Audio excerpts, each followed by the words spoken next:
et bonsoir à tous. Alors, je me présente, je suis Sophie Valerio, je suis la déléguée médicale pour les médicaments du docteur Reykjavik pour tout ce qui est Suisse romande. Alors, je vous souhaite la bienvenue pour cette soirée en webinaire qui sera animée par le docteur Jean-Yves Henry, que beaucoup d'entre vous connaissent déjà puisqu'il nous a déjà animé plusieurs webinaires. Donc, Jean-Yves Henry, il est médecin, homéopathe, naturopathe, spécialisé en homéopathie et médecine complémentaire.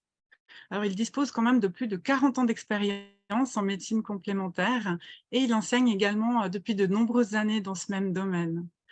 Alors ce soir, durant ce webinaire, le docteur Henry va développer d'abord les problèmes urinaires, puis les problèmes génitaux et enfin les soucis sexuels qui peuvent survenir lors de la période des vacances. Il va nous donner des informations sur la physiologie, les pathologies. Il nous donnera aussi des idées sur la façon de guérir ou soulager au moyen des médecines complémentaires et aussi avec les médicaments du docteur Reykjavik. Si vous avez des questions qui surviennent durant la conférence, vous pouvez les poser grâce à l'outil en bas questions-réponses et puis on y répondra par écrit ou alors Jean-Yves Henry le fera à la fin de sa conférence. Alors voilà, maintenant j'ai le grand plaisir de laisser la place au docteur Jean-Yves Henry et je vous souhaite une bonne écoute à tous. Eh bien, bonsoir à toutes et à tous. Donc, nous arrivons dans la période des vacances et en effet, c'est aussi l'occasion d'avoir des petits problèmes qui nous embêtent pendant cette période, qui est caractérisée justement par le fait qu'il fait très chaud, il y a du soleil et donc les tissus sèchent et on va voir apparaître tout un tas de pathologies urinaires. Et donc, on va essayer d'en parler ensemble. Alors, nous allons d'abord développer les problèmes urinaires, puis les problèmes génitaux et enfin les soucis sexuels qui peuvent survenir lors de la période des vacances. Alors, les troubles des voies urinaires sont essentiellement des infections avec une fréquence particulière des cystites chez les filles, des lithiases qui sont plus fréquentes chez les garçons et puis évidemment des pathologies plus lourdes, plus compliquées que sont la goutte et l'insuffisance rénale. Pour les voies génitales, on a des troubles des cycles, les dysménorrhées, les irrégularités de cycle, les hémorragies trop importantes. Et puis, on peut avoir des traumatismes chez le garçon, évidemment, parce que les organes génitaux sont plus exposés, chute, coup sur le scrotum, l'énurésie des enfants, ou les pannes sexuelles chez les gens plus âgés. Et enfin, bien sûr, l'infection génitale, les maladies sexuellement transmissibles, et avec en particulier de quels agents s'agit-il, parce qu'en fonction des agents, les comportements seront très différents, l'évolution sera très différente. Cela, bien sûr, se manifestera surtout par une prostatite chez les garçons, une leucorrhée et une métrite chez les filles.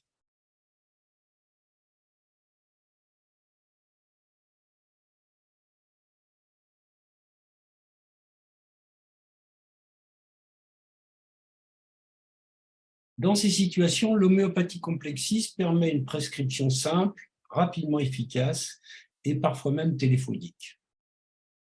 Nous allons envisager les situations les plus souvent rencontrées, leurs solutions homéopathiques, sachant que si le problème persiste ou s'aggrave, il faudra revoir le diagnostic et ou suspecter une lésion d'organes qui nécessitera des examens particuliers. Si le tableau s'améliore, il ne faudra pas oublier de proposer un traitement de terrain spécifique aux patients pour éviter les rechutes. Alors là, vous voyez, on est entre deux situations bien particulières. Ça ne marche pas, il faut vraiment essayer de comprendre pourquoi. Généralement, ce n'est pas tellement le problème du médicament, c'est que le diagnostic a été incomplet ou que le problème est plus compliqué. Et puis, si ça marche, il ne faut pas non plus s'arrêter là, il faut essayer de comprendre les tenants et les aboutissants qui a fait que la pathologie est apparue justement pour éviter les rechutes. Donc, il ne faut pas tomber dans le piège de beaucoup d'allopathes, qui est le piège de l'efficacité. Ce n'est pas parce que le médicament marche qu'il faut arrêter de travailler et de réfléchir. Alors, le diagnostic de cystite est un diagnostic qui est facile. Il y a une pollakiurie, c'est-à-dire une augmentation de l'envie d'uriner, une impétuosité mictionnelle, donc là on ne peut pas se retenir, et les mictions sont douloureuses. Près de 10% des femmes souffrent toutefois de cystite récidivante. Et on doit alors envisager des explorations. Le CVU, c'est-à-dire l'étude qu'on appelait autrefois le compte d'Addis, l'étude des cellules et des cristaux dans les urines, et éventuellement des germes qui peuvent s'y trouver. La cystoscopie, c'est-à-dire on va mettre un petit cystoscope dans la vessie pour voir s'il n'y a pas une lésion vésicale. Et si le problème est plus compliqué, l'urographie intraveineuse, donc là on injectera un produit par voie intraveineuse, et on va regarder la progression de ce produit iodé dans la corticale rénale, puis dans le bassinet, puis tout le long de la voie urinaire jusqu'à la miction. Alors c'est un examen qui est un petit peu plus lourd, mais qui est très intéressant parce qu'il a un côté, bien sûr, anatomique, mais il a aussi un côté fonctionnel. Et on voit en vrai, en live, qu'est-ce qui se passe dans la concentration des urines et dans son élimination. Les urines peuvent être troubles, voire contenir un peu de sang et sentir mauvais. La cystite peut parfois s'accompagner d'une fièvre légère, en général moins de 38 degrés centigrades, et d'un sentiment de malaise. Attention, l'apparition de fièvre doit inciter à la vigilance. S'il y a apparition de fièvre, c'est qu'il y a des germes qui sont passés dans le sang. Donc là, il faut faire attention parce qu'on est dans une situation de bactériémie. Il y a généralement une congestion importante du petit bassin. Et donc là, il faudra affiner le diagnostic et en particulier bien identifier le germe en cause. Il faut vraiment essayer de comprendre quel est le mécanisme. Alors, ceux qui ont le mieux étudié ça, bien sûr, c'est les médecins chinois.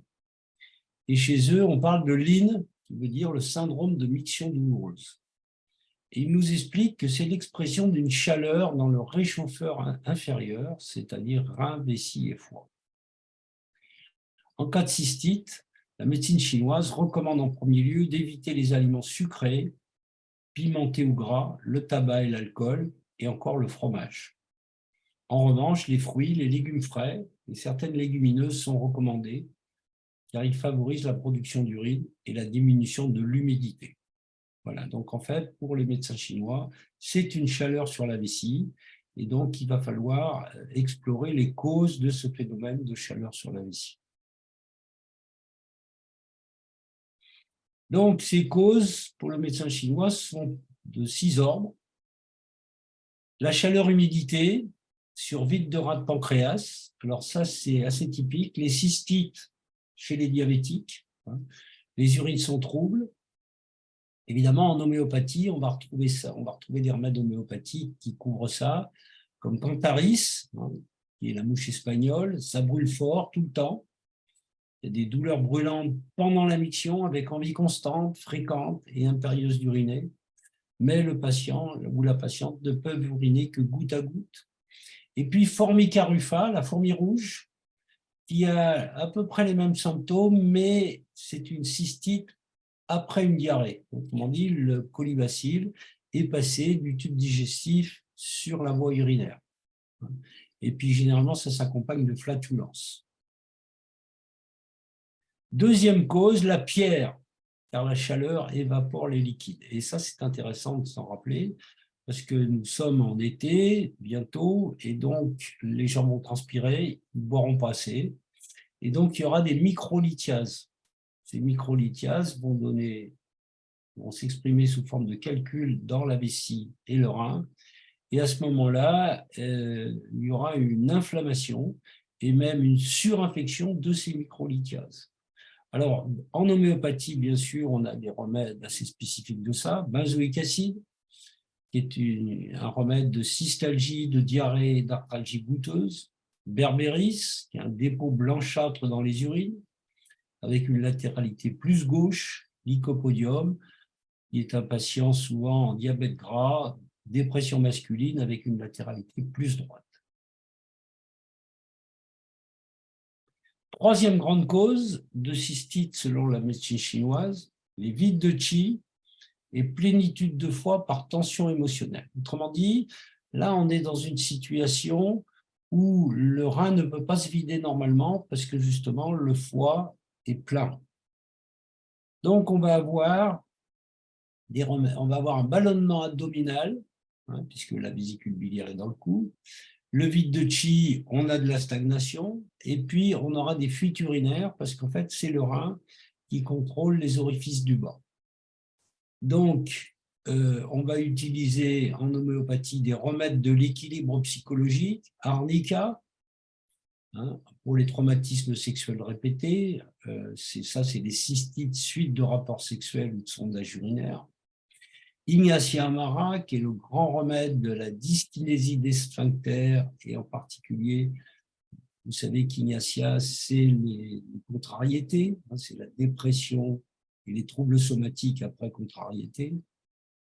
Et puis Staphysagria, qui est le grand remède des rancunes, cystite après rapport sexuel, ça ne s'est pas bien passé, ça brûle surtout avant et après la miction, contrairement à Cantaris où ça brûle tout le temps. Vous avez aussi, quatrième cause, le sang, trouble du sang par lésion de rate et ou de feu du foie. Ça veut dire quoi? Ben ça veut dire hématurie.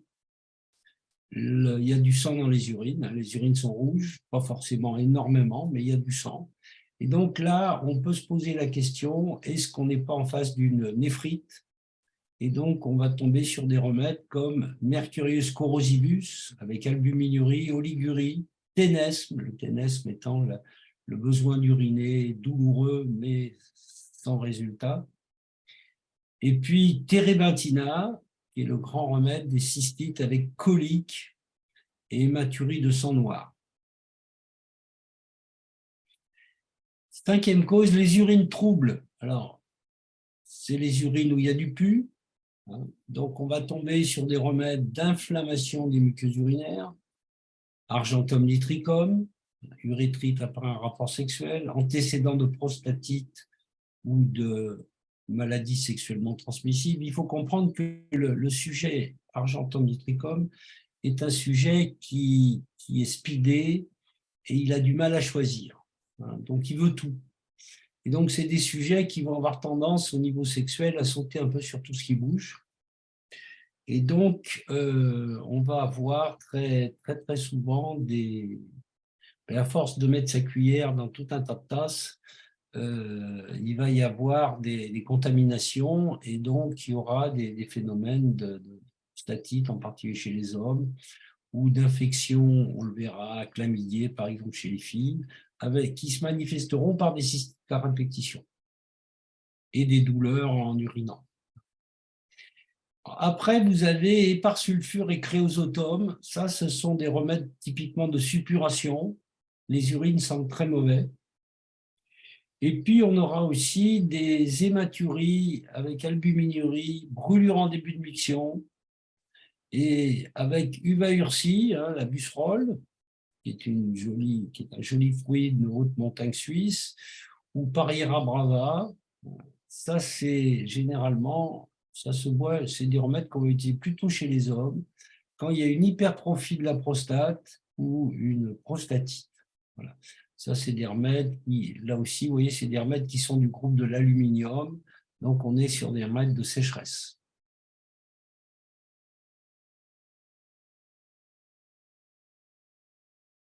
Sixième cause de cystite, selon la médecine chinoise, la fatigue.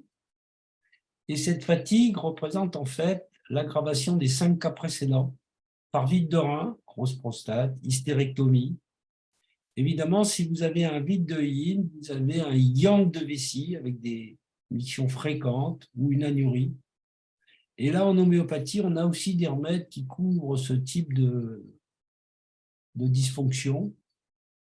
Vous avez Arsenicum album, qui est un remède de cystite après chimiothérapie ou traitement anti-inflammatoire prolongé. On a beaucoup de mal à faire arrêter les traitements anti-inflammatoires non stéroïdiens, par exemple, chez les dames en particulier qui ont des douleurs rhumatismales. Elles ont tendance à prendre un peu trop souvent des anti-inflammatoires. Et donc, alors moi, j'ai une stratégie, c'est que je leur explique que si elles continuent à le prendre régulièrement, elles vont prendre 2-3 kilos. Donc là, évidemment, elles sont très motivées pour arrêter. Arsenicum album, il y a une modalité qui est très intéressante à Arsenicum album, c'est l'amélioration par la chaleur. Hein. Donc, ce sont des douleurs brûlantes améliorées par la chaleur. Et donc, à ce moment-là, avant de donner arsenicum, je demande si le fait de se mettre les fesses dans l'eau froide ou dans l'eau chaude, qu'est-ce qui soulage le mieux. Hein. Et en fait, arsenicum album, c'est d'appliquer de la chaleur sur la vulve qui soulage. Ensuite, vous avez Sarsaparilla, qui est un remède de cystite et de dépression avec sécheresse. Vous voyez, c'est un remède du groupe des ammoniums. La peau est ridée, souvent ça s'accompagne, la cystite s'accompagne d'un eczéma et en particulier d'un eczéma interdigital. Là aussi, c'est un peu différent de Cantaris, c'est plutôt des douleurs pendant et en fin de miction. Et puis, il y a un sédiment urinaire. C'est-à-dire, quand on regarde les urines, eh bien, il y a du sable au fond. Donc là, on peut suspecter Sarsaparilla. Silicea et Equisetum yemal, qui est une plante très, très riche en silice.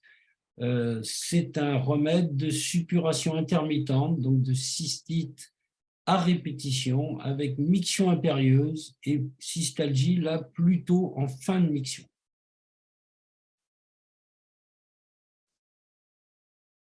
Voilà, alors que faire? Que proposer? Alors évidemment, première chose à faire, on va faire l'épreuve des 3 vers, c'est-à-dire on va demander aux gens d'uriner dans 3 vers, c'est-à-dire le début de miction, milieu de miction et fin de miction. Et donc, cette épreuve des 3 vers, on va regarder s'il y a du sang dans les vers ou pas. S'il y en a dans tous les vers, c'est que le sang provient du rein. S'il n'y en a que dans le premier vers en début de miction, ben c'est que ça vient de l'urètre. Donc, c'est généralement une infection du canal, en particulier chez les hommes et de la prostate. Et puis, quand il y a du sang que dans le dernier vers, eh bien, c'est une irritation, c'est généralement un saignement de la vessie. Alors ça, c'est une petite technique qu'on utilisait autrefois, qui maintenant est tombée un peu en désuétude, mais la technique des 3 vers, c'est quand même très intéressant à partir du moment où il y a du sang dans l'urine pour savoir d'où il provient. Alors, le grand remède des cystites, bien sûr, en aigu, qui est de conseil téléphonique, c'est le R18, qui est un remède avec les remèdes de l'irritation des voies urinaires. Douleur en urinant, brûlure, douleur aiguë juste avant, pendant ou après la miction, inflammation des voies urinaires, on va voir un peu quels sont les remèdes qui sont dedans. Besoin d'uriner constant et douloureux avec miction minime ou abondante, inflammation de la vessie après avoir pris froid par temps humide. Alors c'est sûr que s'il fait froid et humide, on a beaucoup plus envie d'uriner. Et donc s'il y a une inflammation, elle sera d'autant plus gravement ressentie. Alors, qu'est-ce que contient ce complexe? Eh bien, berbéris, donc grand remède de microlithiase, Equisetum yemal, donc la prêle d'hiver, qui est très riche en silice, donc qui va fortifier les voies urinaires, Eupatorium purpureum, Cantaris et Dulcamara, Cantaris, donc grand remède des douleurs inflammatoires des voies urinaires, et puis Solanum dulcamara, qui est une solanacée, et qui est un remède justement d'hypersensibilité à l'humidité.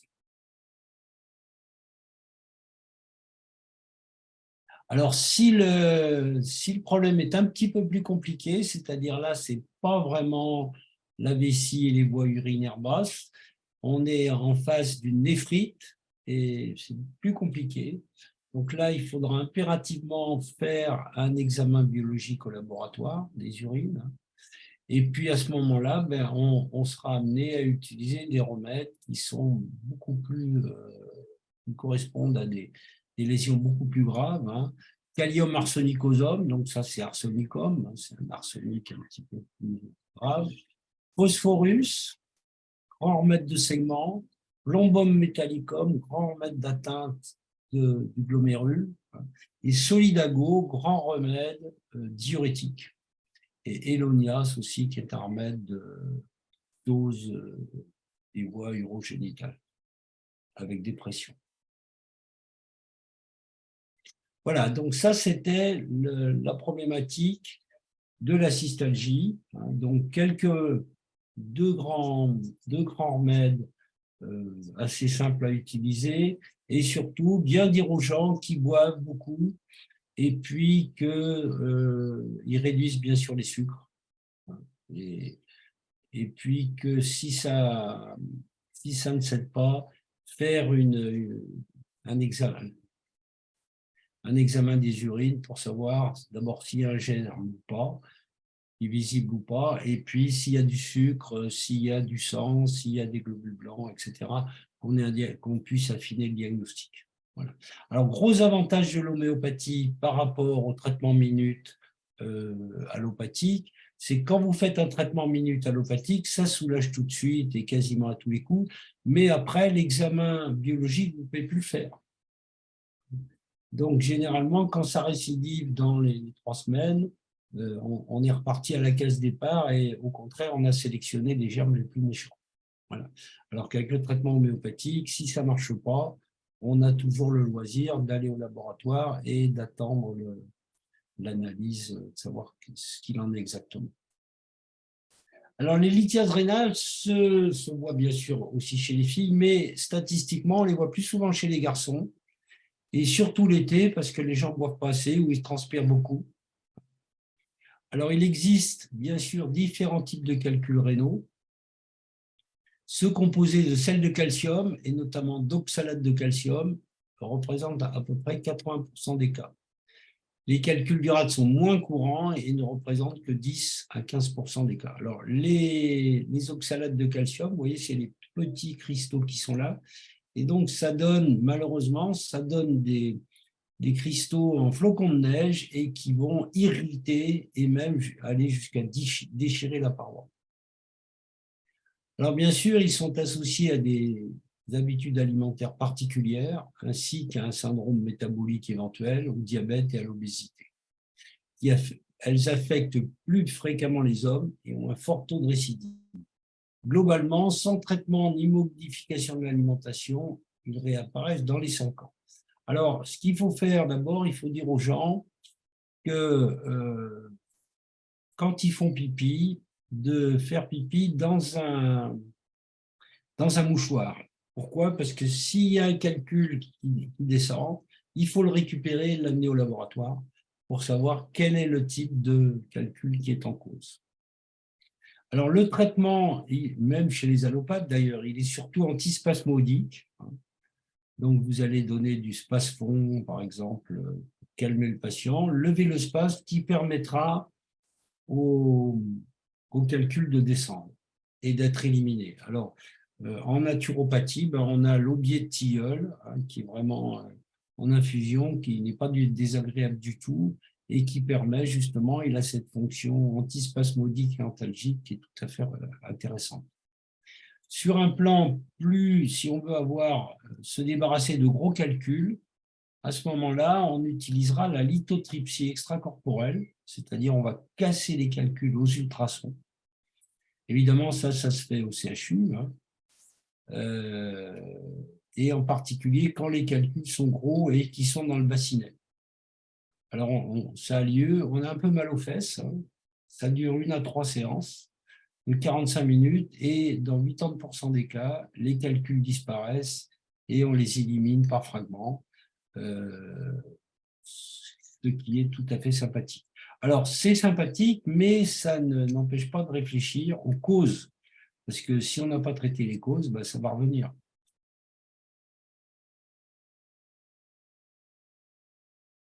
Alors, soulager les patients, calculs rénaux, le R27, nitrique acide, berberis, lycopodium, sarsaparilla. Alors, berberis et lycopodium, pour moi, c'est les 2 grands remèdes de la sécheresse et des calculs rénaux. Attention néanmoins, alors ce qui est intéressant, c'est que c'est en basse dilution, donc vous n'avez pas le risque de faire migrer un calcul s'il est trop gros. Donc ça quand même, moi il m'est arrivé d'envoyer des patients en catastrophe à l'hôpital parce que j'avais utilisé en particulier l'icopodium en trop de dilution et il y avait des gros calculs qui avaient migré et là on voit que l'homéopathie quand même elle a une puissance remarquable. Et donc, le calcul avait migré et il avait déchiré l'urtère. Donc, on avait été obligé carrément d'opérer en urgence le patient et puis de lui reconstruire le bassinet et l'urtère, de sortir le calcul, etc. Bref, ça s'était assez mal passé.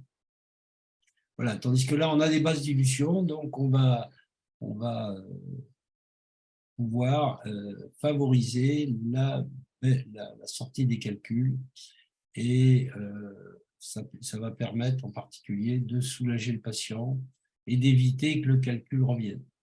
Toujours pareil, en lui conseillant de boire beaucoup, c'est quand même la solution de prévention qui est la plus simple. Voilà. Alors, pour terminer sur la lithiase, je dirais qu'il existe un certain nombre de plantes qui ont la propriété justement de faire fondre les calculs urinaires et en particulier Chrysanthellum americanum, qui est une astéracée américaine qui va faire fondre les calculs, même s'ils sont très gros. Par contre, c'est des tisanes qu'il va falloir prendre pendant longtemps, des fois pendant 1 an. Et on peut surveiller à l'échographie la fonte progressive des calculs. Voilà.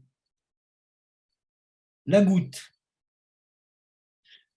Alors, la maladie goutteuse, alors la goutte, c'est une maladie qui a essentiellement un triple aspect, des accès aigus, qui sont des inflammations articulaires par dépôt intra-articulaire de cristaux d'urate de sodium. Elle démarre généralement vers 40 ans chez l'homme, un peu plus tard chez la femme, et elle est classiquement métacarpophalangienne, et c'est le gros orteil. Vous allez me dire pourquoi le gros orteil? Essentiellement parce que c'est l'extrémité du méridien de rate-pancréas. Donc, vous avez compris que c'était une maladie métabolique et digestive. Mais elle peut atteindre aussi la cheville, le genou, les petites articulations des doigts, etc. Elle a souvent un facteur déclenchant, traumatique, excès alimentaire, ingestion d'alcool, etc. On verra pourquoi tout à l'heure. Alors, deuxième grand type de pathologie, les dépôts articulaires d'urate de sodium, on appelle les tophies, et qui donnent une arthropathie, en particulier au niveau des doigts. On a les doigts qui vont se déformer et qui vont devenir vraiment des doigts arthrosiques. Alors, j'ai eu un cas tout à fait historique il y a quelques années d'un enfant valaisan qui est venu me voir avec d'énormes tophies des articulations. Et en fait, c'était un garçon qui refusait de se soigner, et classiquement, parce qu'il ne voulait pas aller voir le médecin, et il se soignait par la prière. Voilà.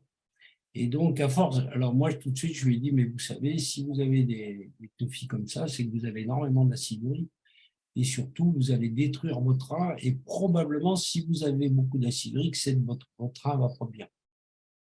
Et en effet, j'ai eu la confirmation quelques temps après. On a réussi à lui faire des examens un peu plus sophistiqués. Et donc, ce pauvre garçon est mort d'insuffisance rénale. Voilà. Alors, les causes de la goutte, c'est un problème d'input-output, hein, comme on dit maintenant en informatique, autrement dit d'entrée-sortie. Alors, c'est un problème de sortie parce que, évidemment, l'acide urique est éliminé par le rein.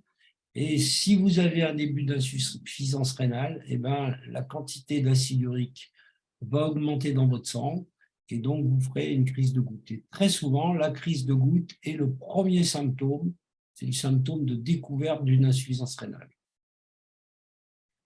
Donc méfiez-vous, quand vous avez une crise de goutte, faites contrôler, vous demandez une clearance de la créatinine, un dosage de l'urée et on regarde la possibilité d'une insuffisance rénale.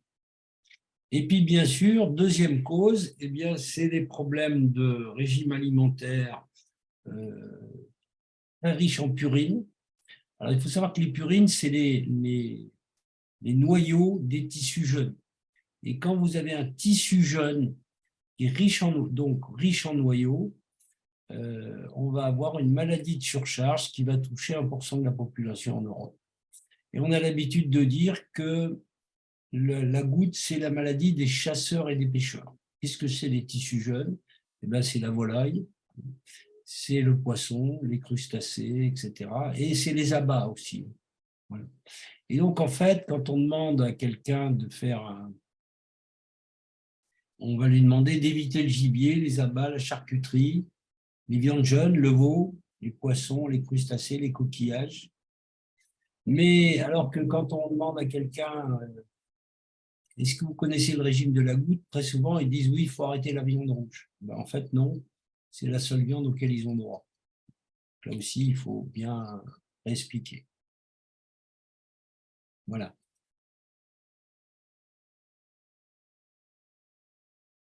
Alors, donc, évidemment, il faudra toujours penser à utiliser un remède qui va tonifier le rein, hein, remède de néphrite chronique, on l'a vu, le R64, hein, s'il y a une lésion rénale. Et puis, on va utiliser, bien sûr, les toniques de la fonction cardiaque et rénale, et en particulier des rétentions d'eau.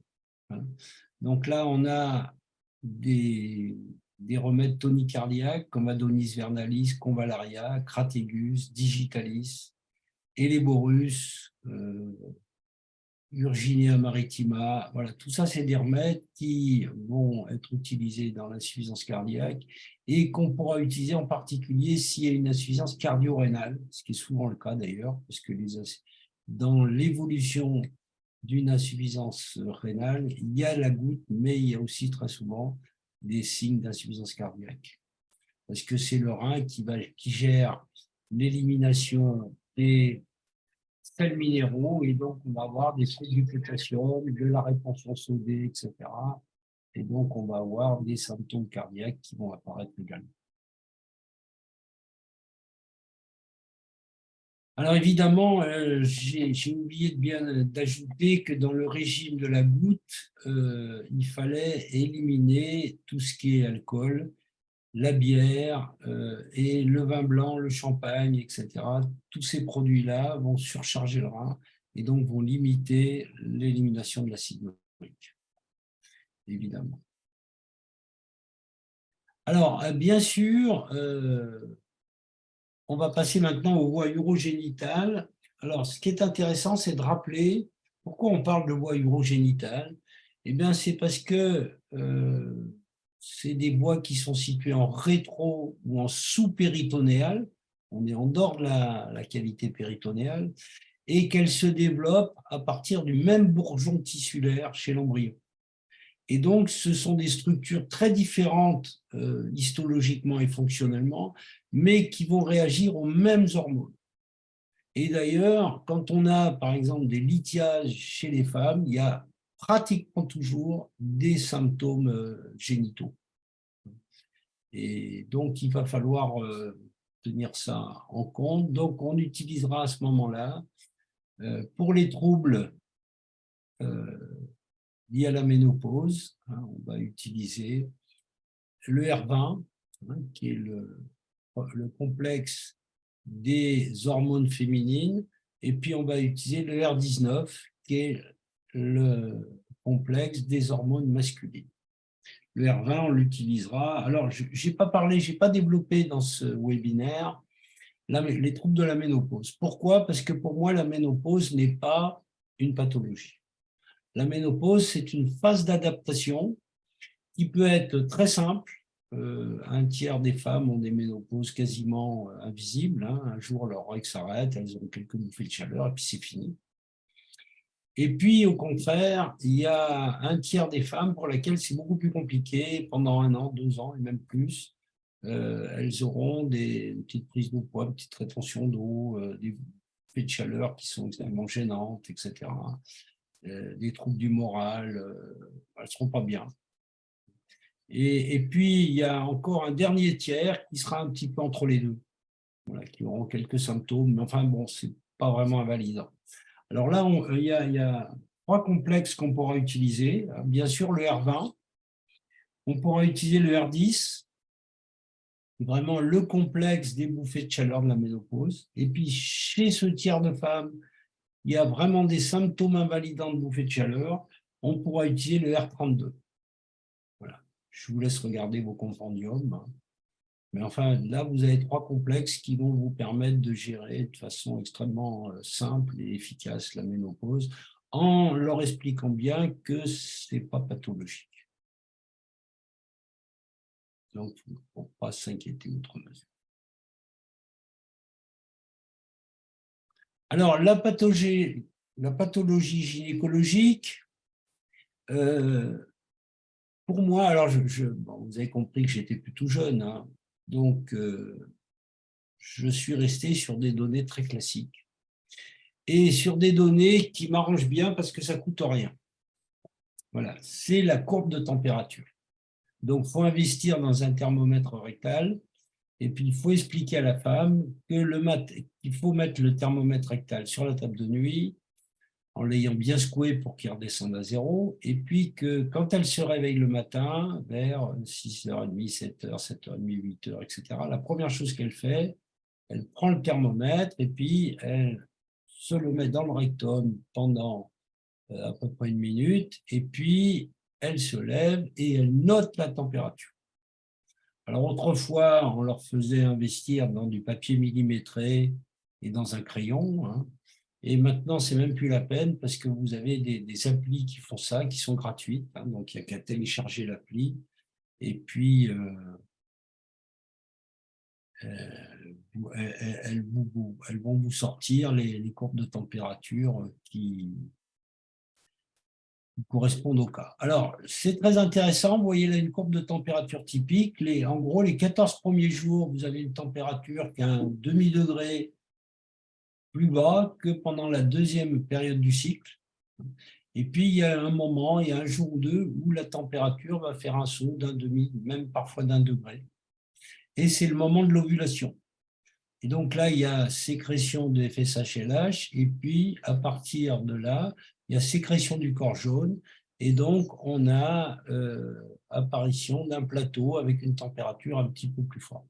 Alors évidemment, pendant la ménopause, eh bien, ce corps jaune, souvent on a des cycles qui s'espacent, donc des ovulations retardées, ou même des cycles anovulatoires, et où on n'a pas de phase diphasique comme ça, ou au contraire, la deuxième phase se réduit progressivement, hein, et donc elle n'est pas bien nette. Voilà. Et donc là, on peut affirmer l'insuffisance lutéale, c'est-à-dire l'insuffisance de sécrétion de progestérone. Et la solution de cette insuffisance de progestérone chez les femmes qui ont un syndrome prémenstruel ou qui sont en préménopause, c'est d'apporter de l'ONAC, Eunothera biennis composé. Et ça marche aussi d'ailleurs sur la sécheresse vaginale. Et en sachant que les candidoses vaginales, qui sont des pertes blanches comme du yaourt, sont souvent la manifestation d'une acidose localisée sur sécheresse qui a appauvri la flore saprophyte. Donc là aussi, on va utiliser le R89 et puis qu'on pourra compléter d'ailleurs en cas de candidat par le R82.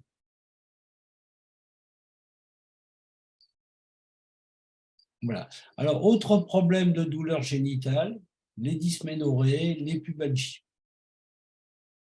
Alors, la dysménorrhée, c'est un symptôme qui est extrêmement fréquent. Ça peut apparaître extrêmement jeune, hein, les premières règles peuvent être très hémorragiques, hein, douloureuses, prolongées, etc.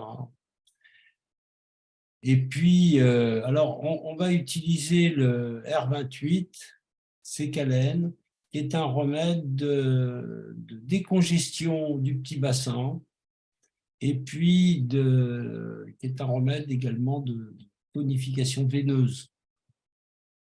Alors, qu'est-ce qu'il y a dedans? Ben, il y a sulfurique acide, qui est un sulfure aggravé, Aesculus, qui est un remède d'hémorroïdes, mais également de stase veineuse, Crocus sativus, hein, qui est un remède de trouble hormonal, avec migraine d'ailleurs, hein.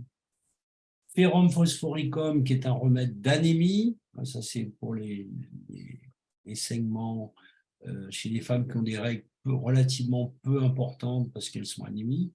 Amamélis, et puis Sécalé cornutum, l'ergot de seigle, qui est un remède vasculaire et qui est un remède, entre autres, qui va resserrer les fibres de l'utérus, un petit peu comme on fait du métergin après les accouchements, et donc qui va limiter la perte sanguine. Voilà. Alors attention, saignement survenant lors des règles, ce qu'on appelle une métrorragie, ça nécessite un diagnostic médical. Voilà, donc saignement lors des règles, là il faut vraiment essayer de comprendre ce qui se passe. Alors ça peut être un petit fibrome sous-muqueux qu'on sera obligé de traiter par un curetage, mais ça peut être quelque chose d'un petit peu plus grave, polype, cancer de l'utérus, infection utérine, etc. Et donc là, il faudra vraiment, la métrorragie, c'est l'indication de consultation d'un gynécologue, généralement d'une échographie ou d'autres examens pour tirer l'affaire au clair. Alors, ces douleurs des règles vont s'accompagner très souvent de douleurs des lombes. Pourquoi? Parce que les organes génitaux féminins sont suspendus dans un espèce de hamac ligamentaire. Et donc, ce hamac ligamentaire, il va chez certaines femmes, en particulier celles qui ont un problème d'insuffisance hépatique, hein, les sépias, les lonias, etc. C'est des remèdes qui ont au moment des règles, elles sont déjà en perte de sang, hein, donc elles ont une perte de sang qui va s'aggraver avec les règles, et donc il y a un relâchement du hamac ligamentaire, et donc on va voir apparaître des lombalgies, douleurs en barre, avant ou pendant les règles, qui peuvent rayonner de l'abdomen au bas du dos. Et donc là, il faudra, à ce moment-là, on va ajouter R7, qui est le grand remède du foie, le grand complexe du foie, et puis on va essayer d'évaluer justement l'abondance des règles, la durée, etc., voir quel est le vide de sang. Alors ça peut être primaire, parce que le foie ne stocke pas bien le sang, hein, il y a une insuffisance hépatique, ou ça peut être secondaire, justement, parce que les femmes ont des hémorragies très importantes, et elles ont un vide de sang suite à ces hémorragies. Voilà. Alors, ça peut être aussi lié, bien sûr, à un gonflement prémenstruel. Donc là, on sera amené à utiliser d'autres remèdes, si vraiment c'est important. Alors, quels sont les remèdes qui sont là-dedans? Aesculus hypocastaneus, hein, qui est un draineur de sulfure, grand remède vasculaire veineux. Actea racemosa, qu'on appelle aussi simicifuga, qui est un remède de lombalgie sur vide de sang, donc vraiment un remède de douleur tendinomusculaire. Colocynthis, qui est un remède de spasmes abdominaux. Natrum muriaticum, qui est un remède de sécheresse et de rétention d'eau au niveau du petit bassin. Hein, vous savez, les natrum murs, c'est des femmes qui ont tendance à être plutôt maigres du haut du corps et d'avoir tendance à la cellulite au niveau des hanches et du petit bassin. Phytolacca, grand remède de stase lymphoïde. Strontium carb, grand débloqueur de rate. Et puis Nux vomica, grand remède d'intoxication médicamenteuse, parce qu'évidemment, généralement, pour soulager ces douleurs, elles prennent des anti-inflammatoires et tout un tas de cochonneries. Et donc, on arrive derrière, il faut commencer à éliminer les toxiques qu'elle prenait auparavant. Alors, les menstruations douloureuses, les dysménorrhées hyperalgiques, là aussi, il faut essayer de comprendre ce qui se passe. Alors, il y a deux grands types de dysménorrhées. Vous avez les dysménorrhées avant les règles et les dysménorrhées à partir des règles. Alors, les dysménorrhées avant les règles, on est dans une situation de stagnation chaleur et plénitude, c'est-à-dire que la femme n'est pas bien avant ses règles. Souvent, d'ailleurs, elle prend 1 ou 2 kilos de poids.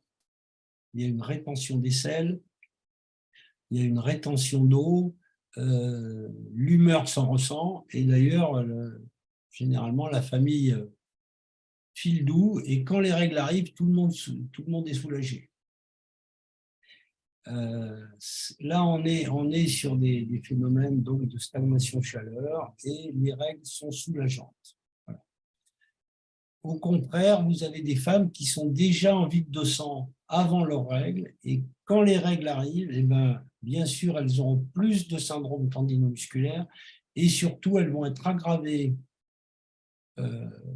pendant leurs règles avec des symptômes qu'il faudra rechercher, en particulier, elles sont constipées avant les règles et pendant leurs règles, elles se vident et elles pourront même avoir de la diarrhée parce que comme il n'y a pas de sang, elles contrôlent mal les orifices du bras, comme on dit en médecine chinoise. Et puis, elles auront une migraine du 3e jour des règles.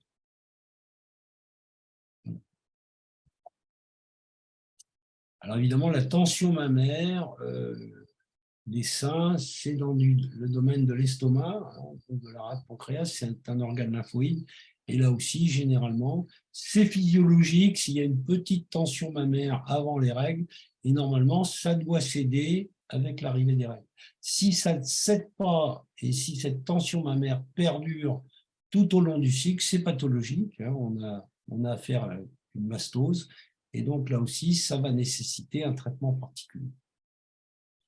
Alors, quels sont les remèdes du complexe? Bien sûr, Chamomilla, qui est un remède d'hypersensibilité, Simicifugara semosa, qui est un remède de douleur, justement, ligamentaire, Cuprom, qui est un remède de spasme, Magnésia Phos, qui est un remède de douleur amélioré par la pression locale, ou par exemple, on le voit bien, c'est un remède qui marche très bien si la dysménorrhée est améliorée, par exemple, par une petite bouillotte. Et puis, vous avez là-dedans Colophyllum, qui est un remède de douleur du petit bassin, et vous avez pour moi le plus grand remède de la dysménorrhée, qui est Viburnum opulus. Voilà. Et vous voyez, c'est lui qui est en dilution basse. Viburnum, c'est vraiment le grand remède dysménorrhéique qui va faire céder les dysménorrhées, et ça marche relativement bien. Mais ça n'empêche qu'il faut avoir un diagnostic un petit peu poussé quand même. Donc, pour développer ce diagnostic de la dysménorrhée, on va explorer les cycles antérieurs. Est-ce qu'ils étaient réguliers? Quelle était l'abondance? Est-ce qu'il y avait des caillots? Alors, s'il y a des pertes de sang avec caillots, c'est qu'il y a un phénomène de chaleur. Pardon. Et chaleur veut dire phénomène de stagnation de stase. Est-ce qu'il y a un syndrome prémenstruel? Pour bien faire préciser si la femme est améliorée par l'arrivée des règles, qu'elle est aggravée par les règles, s'il y a une migraine ou une diarrhée, donc ça signe la tendance anémique, et s'il y a existence d'une pesanteur sur le périnée, et c'est ce qu'en homéopathie on appelle le bearing down, c'est-à-dire la sensation d'avoir un poids qui pèse sur le périnée, un petit peu comme si elles avaient une balle de tennis et qui les gêne et qui leur fait croiser les jambes pour pouvoir être assises confortablement. Et ça signe toujours un problème d'insuffisance hépatique. Donc, là aussi, on va proposer de faire une courbe de température pendant les 3 cycles suivants pour bien comprendre comment fonctionne la dynamique hormonale. C'est l'examen qui permet le mieux de comprendre la dynamique hormonale. Si vous faites des dosages hormonaux, d'abord, c'est très cher. Il faut passer par une prise de sang, un médecin laboratoire, etc. Et puis, vous n'avez qu'une vision à l'instant T. Vous ne voyez pas du tout la dynamique du phénomène. Donc, vraiment, la courbe de température, ça a été un peu oublié par tout le monde, mais c'est un examen qui est très intéressant. Voilà, alors voilà un petit schéma qui est très instructif, qui vous montre plein de choses, qui vous montre d'abord comment l'œuf va grossir jusqu'au 14e jour, et puis comment le follicule, le grave, va expulser l'ovule, et puis comment il va se transformer en corps jaune qui va sécréter la progestérone. Voilà. Là, vous avez la muqueuse utérine, donc qui va se déliter et disparaître avec les règles, et puis qui va progressivement s'épaissir jusqu'à devenir importante. jusqu'au 24e jour. Et en principe, là, c'est la période où l'utérus va recevoir l'ovule fécondé. Et donc, l'ovule fécondé va se multiplier dans la muqueuse. Si cet ovule n'est pas fécondé, ben, il sera éliminé avec la muqueuse en même temps que les hormones chutent et vont déclencher les règles. Voilà. Alors, s'il y a des hémorragies génitales importantes, il faut bien préciser s'il s'agit d'une polyménorrhée, règle trop abondante. Ça se rencontre très souvent à partir de 40-45 ans avec les petits fibromes sous-muqueux, et ça, généralement, ça se traite avec un simple curetage. On l'enlève, et puis, bien sûr, on peut se poser la question pourquoi.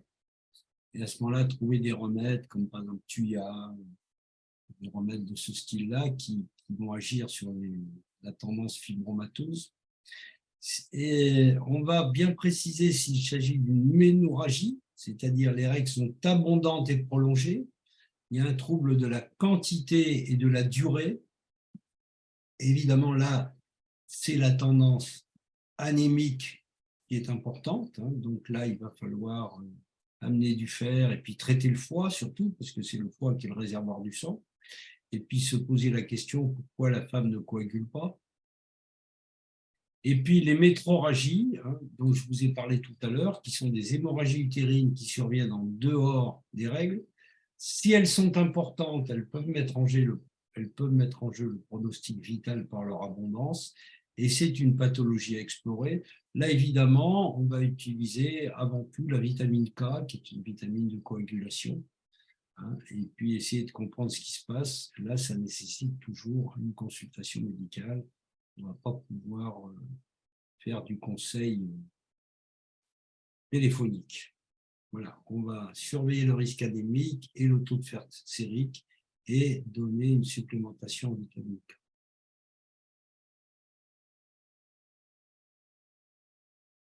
Voilà, alors personnellement, vous avez tous et toutes eu des femmes qui étaient traitées pour des ferritines basses et pour des tendances anémiques. Donc, on leur donne d'abord des compléments en fer, en sachant que les compléments en fer, genre maltofer, etc., ça passe très mal la barrière digestive, ça donne des selles noires et ça donne des troubles digestifs.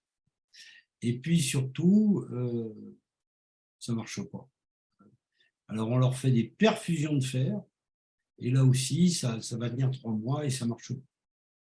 Donc il faut se poser la question, et bien la question c'est que c'est le foie, le réservoir du sang, c'est le foie qui va gérer le stockage du fer et qui va stocker la vitamine B12 et qui va stocker tous les éléments pour le traitement de l'anémie. Donc là, évidemment, il faut comprendre qu'est-ce qui s'est passé au niveau du foie, et puis on va utiliser mon petit chouchou, le R7 et Pagalène, et le grand remède des tendances anémiques, en particulier avec Saint-Chaume pubescens, et puis bien sûr Carnus marianus, qui est également un grand remède des tendances anémiques d'origine hépatique. Alors, si l'anémie est importante, là, il va falloir être un petit peu plus violent sur la tendance anémique. On va utiliser le R31 quand vraiment il y a hypotension, faiblesse, fatigue, et quand il y a des besoins accrus en fer. Alors là, on utilise le perchlorate de fer, et puis on va aussi veiller à ce qu'il y ait une alimentation suffisamment riche en fer. Alors, les aliments les plus riches en fer, évidemment, alors les véganes vont crier, c'est le boudin noir. Qu'est-ce que c'est le boudin noir? C'est du sang. Il y avait une étude qui avait été faite il y a une trentaine d'années, justement, sur les différentes supplémentations en fer. Et les résultats étaient tellement favorables pour le boudin noir qu'il y avait même un professeur parisien qui avait proposé que les caisses remboursent le boudin noir.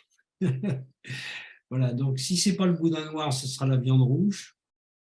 Et là, évidemment, bon, les végétariens seront obligés de prendre des suppléments alimentaires qui sont riches en fer. Alors, bon, il y a des plantes assez riches en fer, l'ortie en particulier.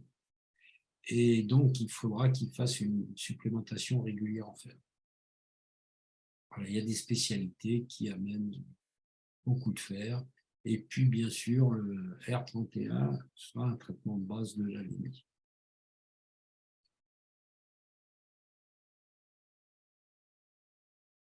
Voilà, alors le R44, ça c'est si vous avez une hypotension, et il y a relativement, d'ailleurs en allopathie, il y a relativement peu de remèdes qui traitent l'hypotension.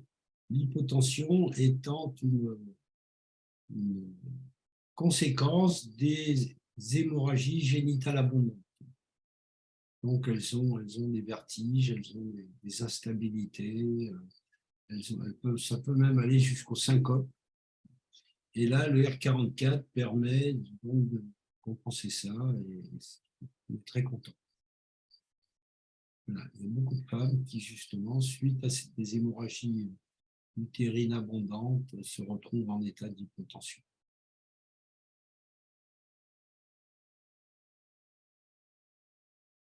Voilà.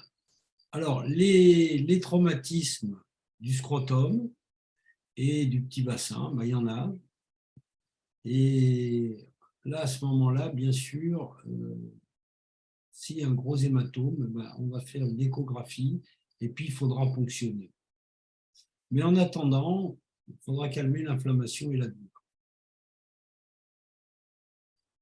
Alors, on a un complexe de Reykjavik pour les blessures, qui comprend bien sûr arnica, belladone, amamélis, ruta.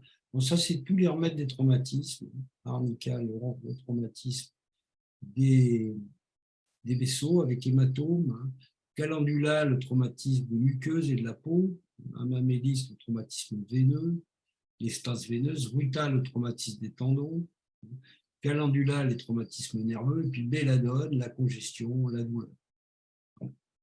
Et donc, on va utiliser R55. Alors, on en voit beaucoup des trucs comme ça a l'air idiot, mais il y a beaucoup de chutes sur le bassin et il y a même d'ailleurs des lésions avec la ceinture de sécurité.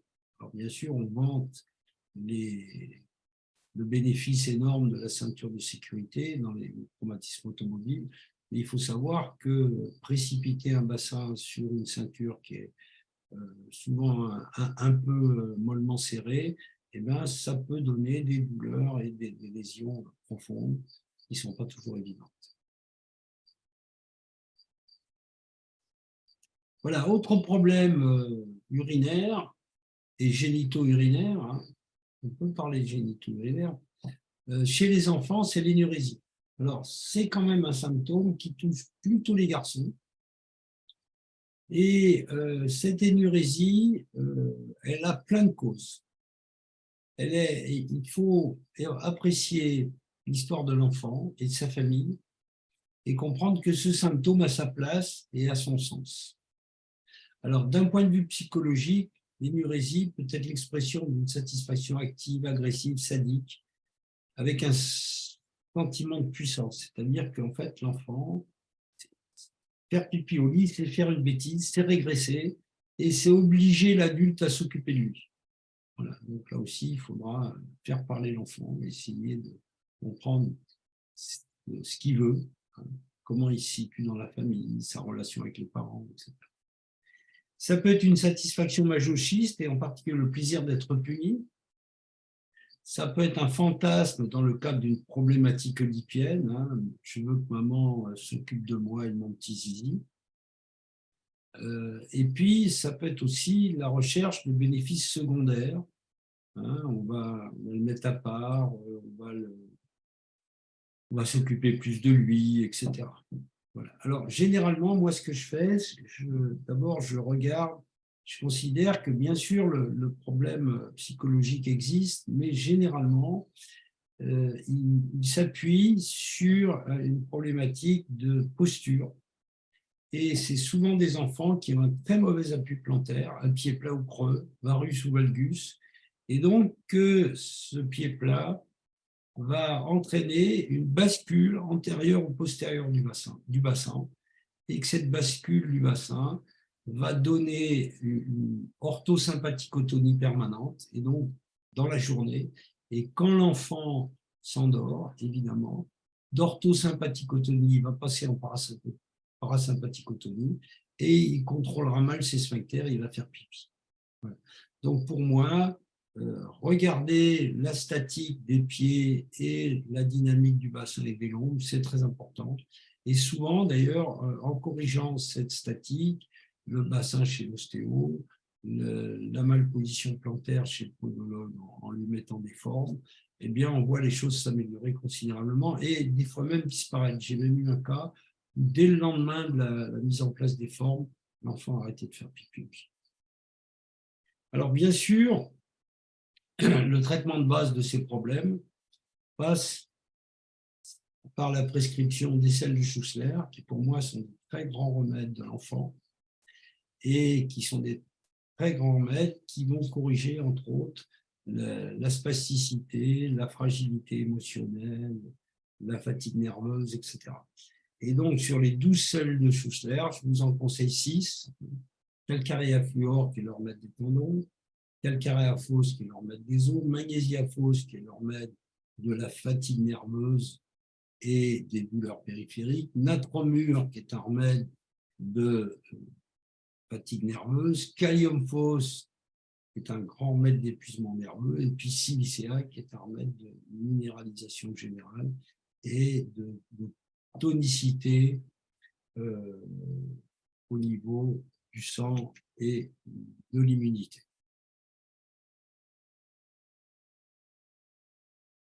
Et puis, ponctuellement, on va utiliser Nocturin, le R74, donc, qui est un remède donc, qui comprend qui est un complexe qui comprend des remèdes qui vont permettre à l'enfant de mieux gérer sa vessie. Alors, qu'est-ce qu'on a là-dedans? On a Causticum, qui est un grand remède de faiblesse des sphincters et de difficulté à contrôler ces sphincters. D'ailleurs, Causticum, c'est aussi un remède, pas seulement d'énurésie, mais aussi d'encoprésie, c'est-à-dire l'enfant qui a du mal à garder ses selles. Donc, ferrum phos, en remède de l'anémie et de fragilité anémique, donc des tendons et du petit bassin, kalium phos, qui est un remède d'épuisement nerveux, pulsatilla, qui est un grand remède, qui est un satellite de silicea, qui est un grand remède d'immaturité affective. Donc là, on va traiter beaucoup plus la tendance à occupe-toi de moi de l'enfant. Et puis Sepia, qui est un remède au contraire de tendance à l'hyperméticulosité et à l'excès de contrôle. Alors, il y a des enfants qui font pipi au lit justement parce qu'ils sont en excès de contrôle et il y en a d'autres parce qu'il y a une absence de contrôle. Donc là, ils ont mis des dormettes, comme ça ils couvrent là et ça marche pas mal. Et en sachant que, bien sûr, quand l'enfant fait pipi au lit et se réveille, eh bien, on le réveille et on change ses draps, il aide à changer ses draps et il se recouche. Il n'y a pas de punition, simplement, il prend en charge le changement des draps.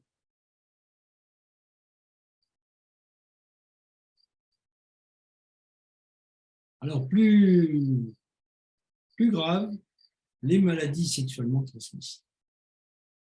Alors, l'été, c'est la période propice aux rencontres sexuelles brèves et nombreuses. Or, ce n'est pas un conseil que je vous donne, c'est une constatation. Or, celles-ci peuvent laisser des souvenirs cuisants. Ces affections se transmettent lors des rapports sexuels non protégés. Alors, autrefois, c'était surtout la blénorragie. Vous savez que la blénorragie, c'est le diplocoque qu'on utilise en homéopathie et qui s'appelle médorinum. Et la syphilis, qui est un parasite tréponème et qui constitue la base de l'uésinum. Vous voyez, on est dans des grandes pathologies Kahneman avait beaucoup étudié parce qu'en son temps, il faut comprendre que Kahneman était contemporain de Napoléon et il a eu l'occasion d'observer les suites de passage de la grande armée de Napoléon. En Suisse allemande, on dit Wehrmacht Touristum. Et donc, il y avait des épidémies de maladies sexuellement transmissibles. Alors, la blénorragie et la syphilis, toutes les deux répondent relativement bien aux antibiotiques. Et donc, on les a vues progressivement disparaître. Et ça a été quand même un des grands apports de l'antibiothérapie. Et malheureusement, maintenant, on voit réapparaître tout un tas de MST qui profitent justement de la disparition de la blénorragie et de la syphilis. Alors, d'abord, la gale, hein, les morpions. Les morpions, c'est jamais que la gale au niveau des organes génitaux, qui se voit même chez les gens propres. Et la trichomonase, qui donne des leucorrhées jaune-verdâtres très irritantes et qui est une parasitose que l'on voit de plus en plus souvent. Elle est facile de diagnostic parce que la leucorrhée sent très mauvais et sa couleur est évocatrice et le frottis va donner bien sûr, le prélèvement va donner le diagnostic et ça se traite pas trop mal. Il faut savoir que toutes les MST chez la femme vont bénéficier de l'amnium album, qui est une labier qui est spécifique des leucorrhées. Le lamier blanc, que vous allez retrouver dans toutes les formules contre les leucorrhées. Alors, comme dans toutes les MST, le traitement du ou des partenaires est indispensable.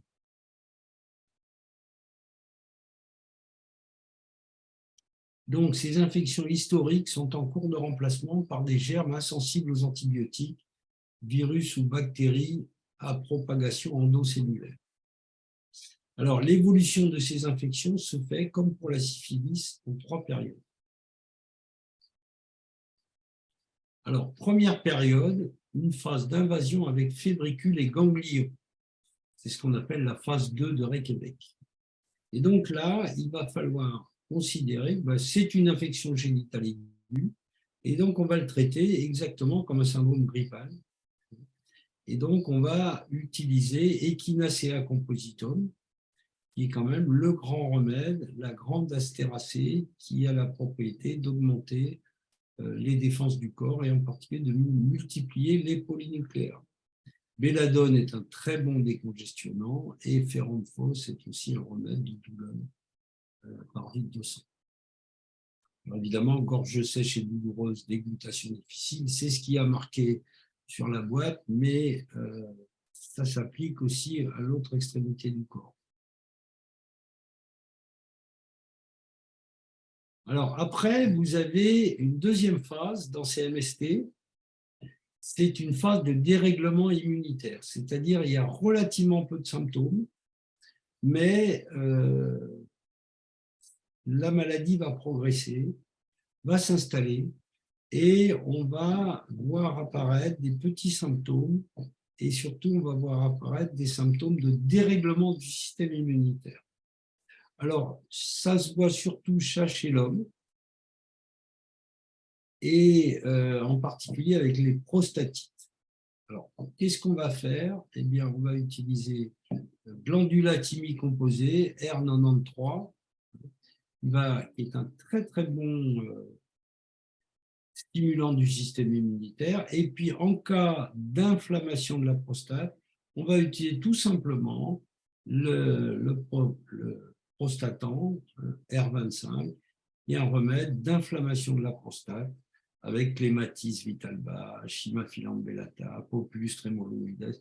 Tout ça, c'est des remèdes. Et Pariera brava, tout ça, c'est des remèdes de décongestion du petit bassin et qui marchent bien dans les affections prostatiques, qu'elles soient infectieuses ou pas.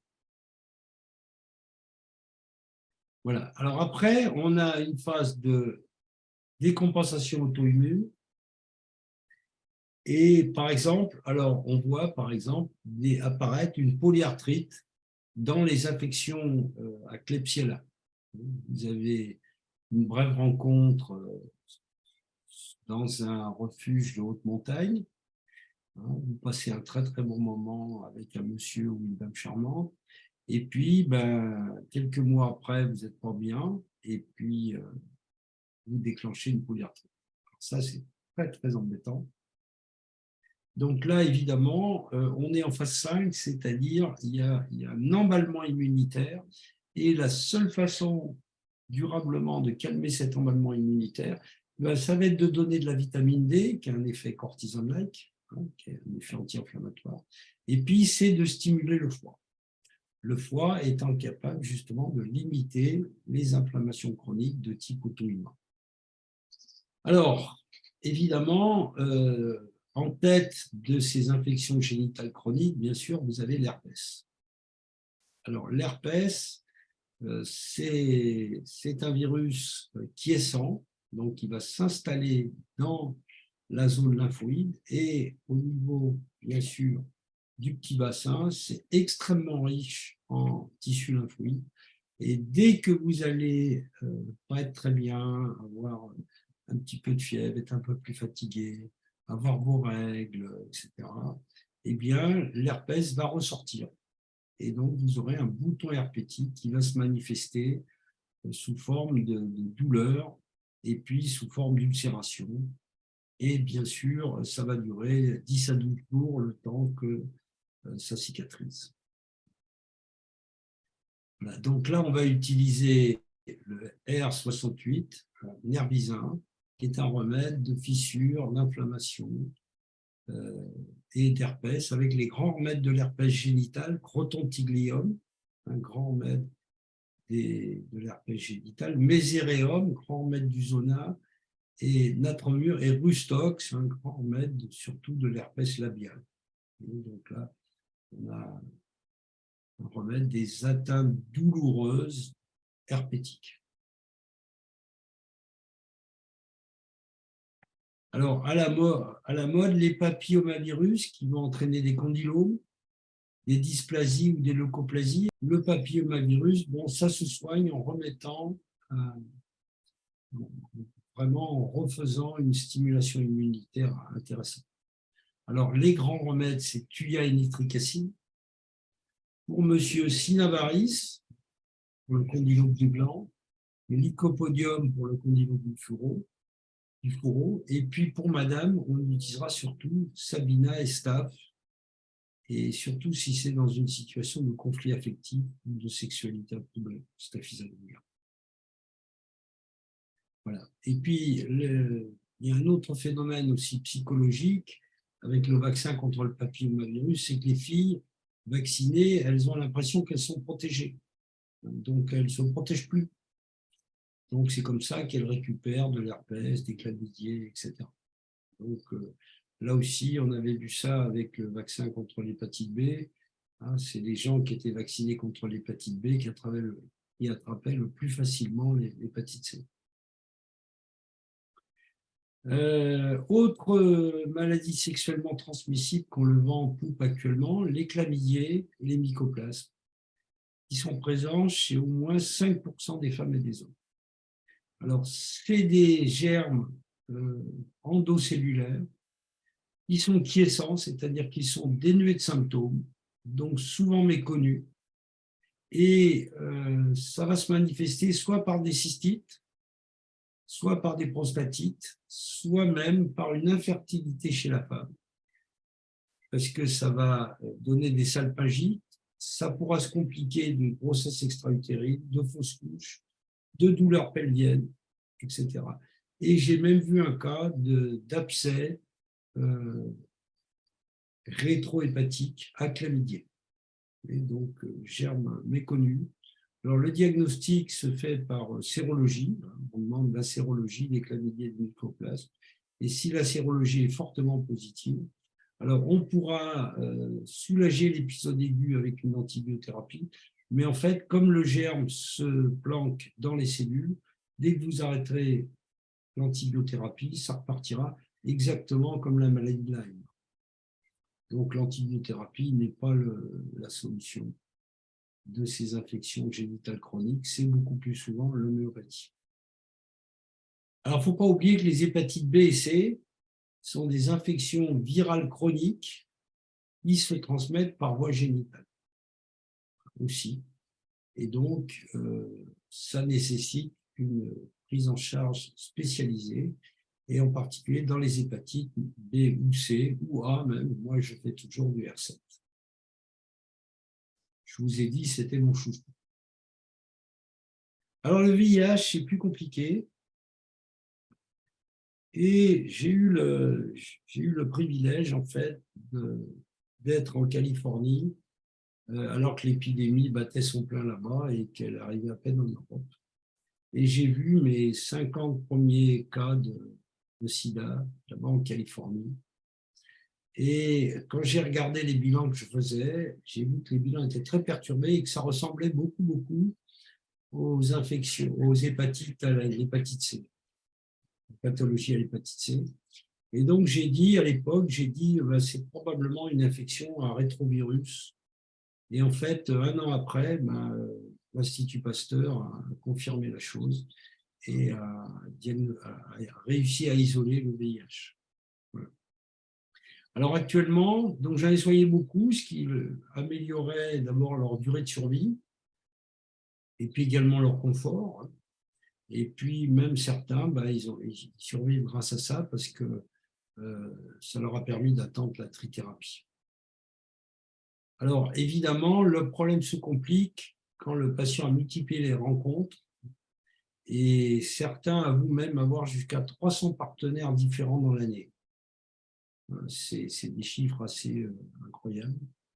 Visiblement, il ne faut plus que ça. Et généralement, c'est des gens qui sont porteurs de plein de MST. C'est-à-dire, ils n'ont pas que le sida, ils ont les chlamydiés, ils ont les mycoplasmes, ils ont l'hépatite B, l'hépatite C, l'herpès, etc.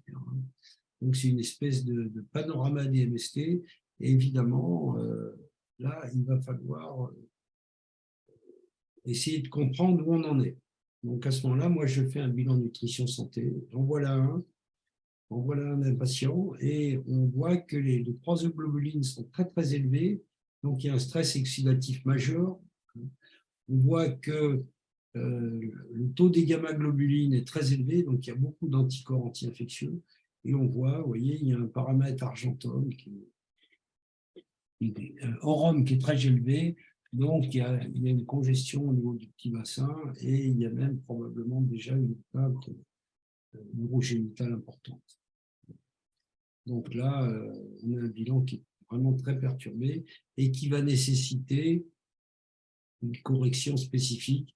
Et là, dans ce cas-là, par exemple, j'ai choisi Glécoma Aideracea, qui est une labier antiseptique et immunomodulante, parce qu'en fait, le patient, il va, comme je vous l'ai dit, ce n'est pas tellement le HIV qui va le tuer, c'est le dérèglement immunitaire et auto-immun qui va être induit par la présence du HIV. Ça se voit bien sur les bilans. Hein. Si on arrive à normaliser les bilans, le patient, il a toujours son virus, mais en fait, le virus détruit beaucoup, beaucoup moins de lymphocytes T, et donc ils arrivent à vivre relativement en équilibre.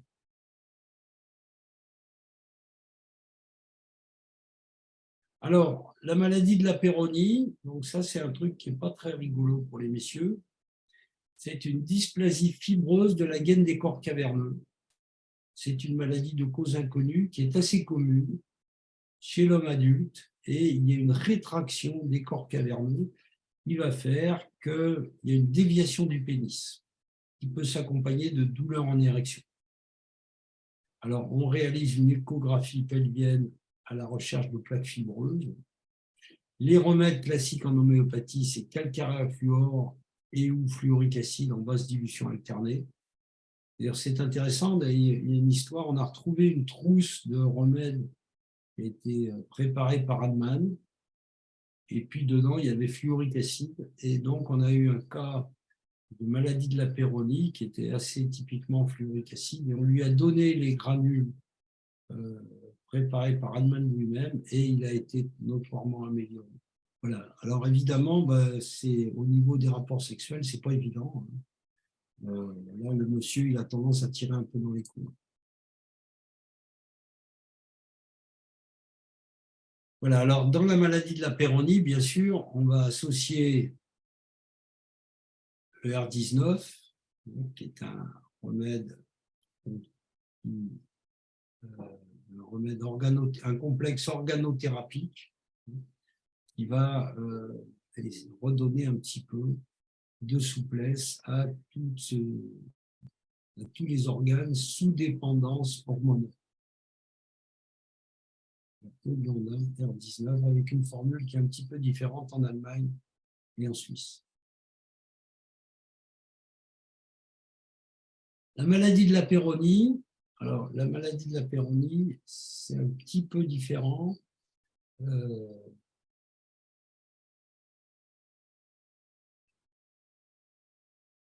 Pardon, la maladie de la Peyronie, toujours dans un contexte de sclérose, il faudra se dire aussi que la sclérose, elle n'est pas seulement au niveau des corps caverneux, mais elle est également au niveau des artères.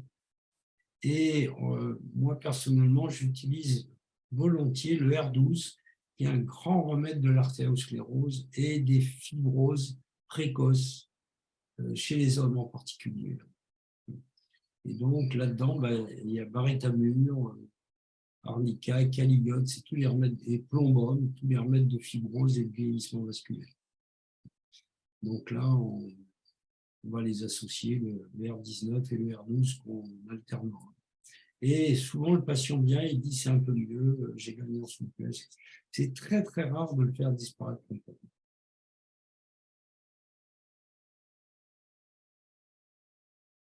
Alors, l'impuissance érectile, alors ça, c'est un grand, grand sujet. À partir de la cinquantaine, il y a tout un tas de gens qui viennent consulter pour ça.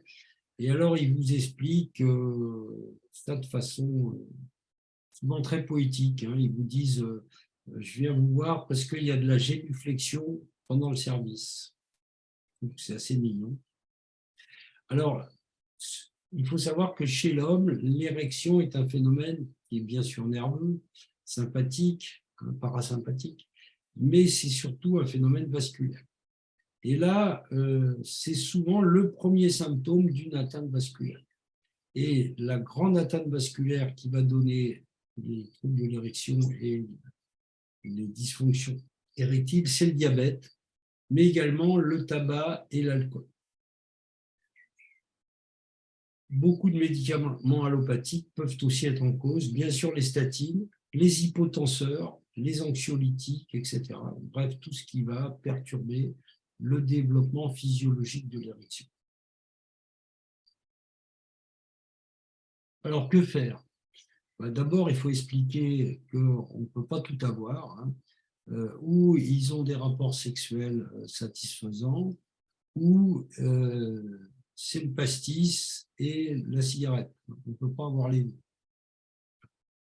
Et puis après, il faut explorer les fonctions hépatiques, intoxication alcoolique et médicamenteuse, hépagalène, R7, et puis bien sûr la microangiopathie, en particulier dans le diabète, hein, et très souvent associée d'ailleurs à des poussées d'hypertension, ce n'est pas forcément des hypertensions permanentes, mais des poussées hypertensives, R63, et puis bien sûr le vieillissement hormonal, et là on utilisera le R19. Voilà, alors on va les associer. Alors il y en a qui donnent tout ensemble. Moi personnellement, j'aime bien faire des associations semaine par semaine. Chaque semaine, donner un remède différent. Et souvent, le patient dit, tiens, le jour où la semaine où je prends ce remède-là, ça marche mieux. Voilà. Alors, souvent, ils veulent que ça marche tout de suite. Hein, donc, à ce moment-là, je commence par les 3, par exemple, le premier mois, et puis après, je les alterne. Voilà. Alors, les troubles nerveux qui perturbent la libido, bien sûr, la fatigue, l'état de faiblesse, le manque de force générale, la diminution des capacités physiques et intellectuelles. Alors là aussi, le problème de la libido, c'est un problème qui est extrêmement variable d'abord d'un sujet à l'autre, et puis aussi ça dépend beaucoup du contexte.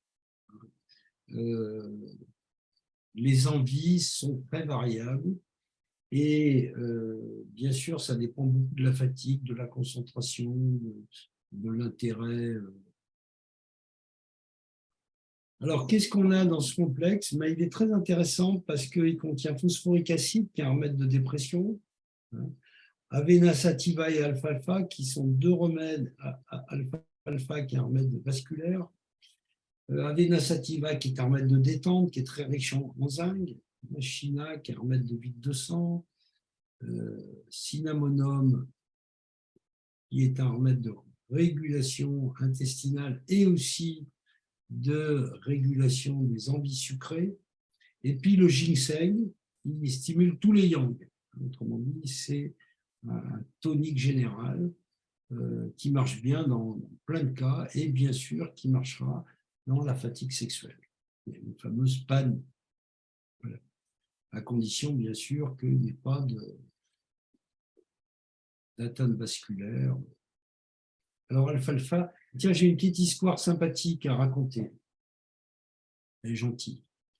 C'est un monsieur qui se présente à la pharmacie et qui dit je voudrais du Viagra pour les dames. Alors, il y a la pharmacienne qui la regarde avec un sourire en coin et il dit c'est le magasin d'en face, monsieur, ça s'appelle une bijouterie. Elle était gentille. Alors, qu'est-ce qui perturbe aussi la libido? Le R41, cortivirone. Alors, ça, c'est un remède qui est plus spécifiquement un remède de fatigue sexuelle puisqu'il contient testis, il contient damiana et Agnus castus qui est un remède d'épuisement sexuel. C'est vraiment un remède Alors là aussi, si vous voulez, c'est ce que je disais, il y a des grandes variabilités en fonction des gens.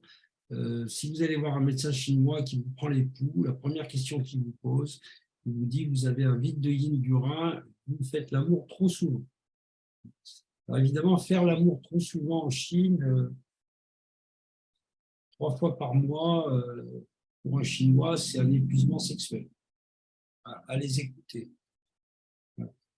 Donc là aussi, c'est culturel aussi, et puis ça dépend des circonstances, de l'âge, plein de choses. Et puis aussi, il y a le phénomène de tension nerveuse générale et de troubles du sommeil.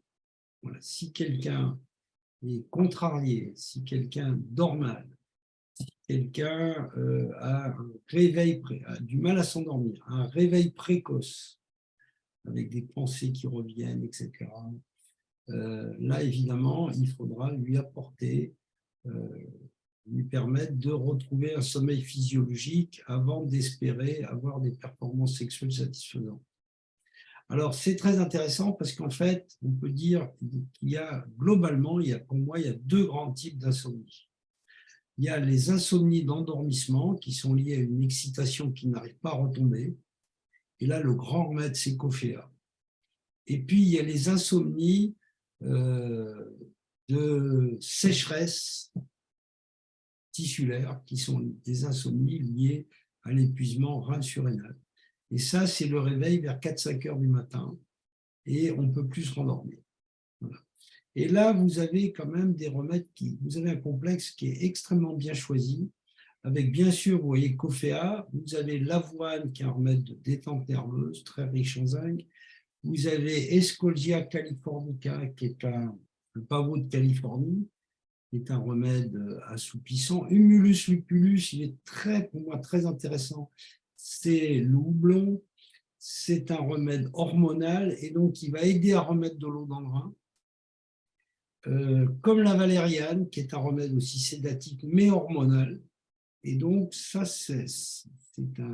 pour moi, c'est un complexe très bien équilibré de détente nerveuse et de récupération d'un sommeil physiologique, qui est un R14.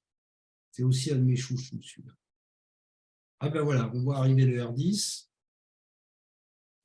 Voilà, avec l'Achésie sanguinaria sepia Actera semosa, grand remède de la ménopause. Voilà.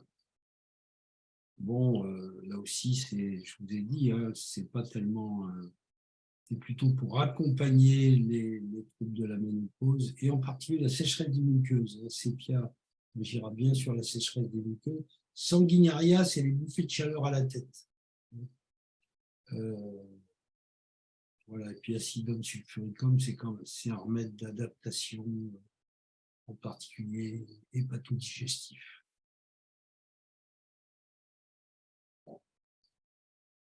Voilà, alors le R32, ça c'est si R10 ne suffit pas, il faut passer au R32. Alors ça, c'est vraiment les bouffées de chaleur extrêmement désagréables, handicapantes, qui réveillent la nuit, qui s'accompagnent de transpiration importante, avec même des fois la gorge prise, etc. Là, il y a belladone, jaborandi, sanguinaria.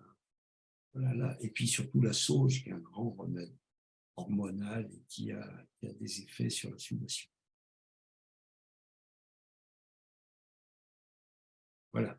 Alors, mon conseil, bien sûr, c'est que vous ayez une petite trousse d'urgence au cabinet avec quelques-uns de ces remèdes qui correspondent aux pathologies que vous voyez le plus souvent, qui permettent d'épanner les patients. Donc, vous lui prescrivez le remède, vous lui donnez le flacon, et puis ça lui permet de commencer tout de suite. Et puis, bien sûr, il vous retournera un flacon plein dès que le pharmacien se sera réapprovisionné s'il en a. Voilà. Et ça, je sais en particulier que dans les cystites et dans tout un tas de problèmes de lithiase ou de dysménorrhée, dépanner vos patients, ils vous en seront extrêmement reconnaissants. Voilà, maintenant on va passer aux différentes questions si on a. Oui, alors merci beaucoup. On a une question de Jeanne qui demande: j'ai une personne qui a eu la vessie abîmée après radiothérapie pour un cancer du rectum. Du coup, elle n'ose pas boire, vide d'eau, diabète et prise de poids. Que puis-je proposer? Alors ça, c'est très... Voilà, alors, il y a deux choses. Hein. Le diabète, c'est une chose. Alors, je pense qu'il s'agit d'un diabète gras. Je ne sais pas. Bon, ça se traite par le régime, si c'est un diabète gras. Et à mon avis, c'est quelque chose de différent de cette inflammation et de cette fibrose vésicale. Donc, en fait, la muqueuse vésicale a été brûlée. Et donc, pour moi, le remède de ces douleurs brûlantes cystalgiques, c'est arsénicum-album. Donc, elle vérifiera si c'est amélioré par les applications plutôt chaudes que froides. Hein, si la patiente se met les fesses dans le bidet d'eau chaude, ça la soulage mieux que l'eau froide, elle aura la confirmation que c'est arsénicum album. Alors, dans le groupe de l'arsenic, il y a un remède qui est plus spécifique aux fibroses et aux douleurs post-radiothérapiques, c'est radium bromatone. Voilà. Alors là aussi, si vous voulez, un patient qui a eu un cancer, on doit se poser la question, un patient qui a eu un cancer, ça veut dire que c'est un patient qui est passé en phase 6. Pour qu'il soit passé en phase 6, c'est un patient qui a complètement déréglé son système immunitaire et qui a les tissus secs. Donc là aussi, il faudra vraiment faire une évaluation de l'état immunitaire et éventuellement donc faire une relance immunitaire et puis traiter la sécheresse. Voilà.